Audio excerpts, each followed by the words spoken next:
Hello, fairy friends, and welcome to Storytime.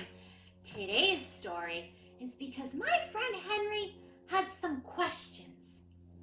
Well, being a very scientifically minded person, he decided that fairies are half butterfly. And guess what? Some of us are. But I have also met fairies who are half moth, or half dragonfly, or even half dragon. Don't make them angry. They do breathe fire. Be careful. So today's story is going to be Twig and Zinnia's Fairyland Field Guide. And in it, he'll get the answer to his other question, which is, why don't all fairies talk?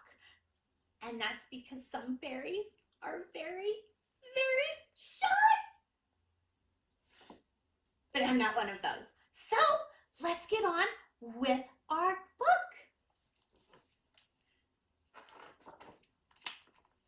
Twig and Zinnia's Field Guide to Fairyland by Twig the Fairy and Zinnia the Fairy.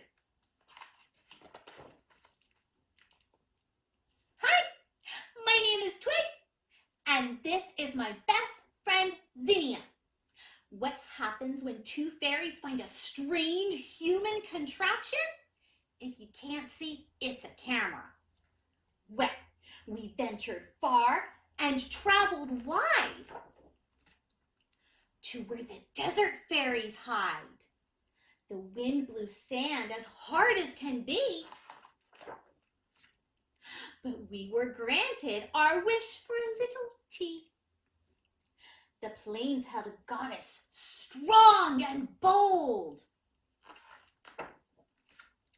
whose eyes held stories never told. We found mermaids in the strangest places.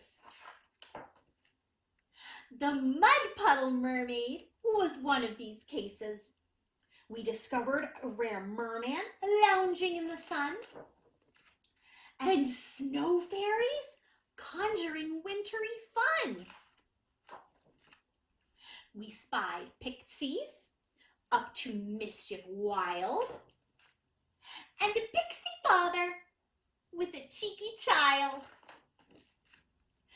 Some fairies were well-mannered, others appeared mean. Upon further inspection, they were simply sassy. There were even brownies who didn't like to clean. That's what brownies do. The wildlings were civilized. The gnomes squabbled like squirrels. Whoever thought pukas could be girls? I bet she did. The red cat was vegan. She dyed her hair with beets. Jenny Greenteeth thought of salads as treats. Toothpick, anyone?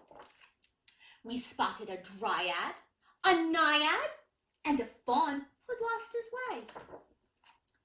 Two dwarves and a mermaid on holiday?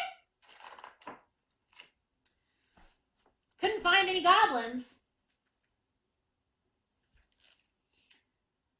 but heard them speak. We tailed a leprechaun for about a week.